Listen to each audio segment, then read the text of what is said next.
30/1/2024 ఉదయకాల సమయంలో 3 దినాల ఉపవాస ప్రార్థనలు ముగించుకొని ప్రభు సన్నిధిలో కనిపెట్టినప్పుడు 2024 సంవత్సరం యొక్క ప్రణాళికని ప్రభు బయలుపరిచినారు. భూమి మీద 11 గోత్రాలు ఉన్నాయని, చాలా వరకు చెరపెట్టబడినాయని ప్రభు బయలుపరిచారు. భూమి మీద చీకటి కమ్ముచున్నది అని చెప్పి ఎదురుగా 2 సార్లు కటిక చీకటిని దర్శనంలో చూపించినారు.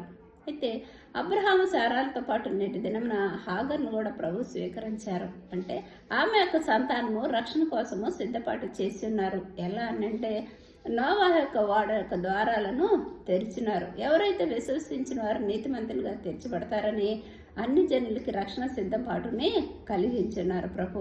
షకీర్ అక్బరుద్దీన్ అతను దేవుని యొక్క సింహాసనానికి వ్యతిరేకంగా పోరాడుతున్నారని బయలుపరిచారు.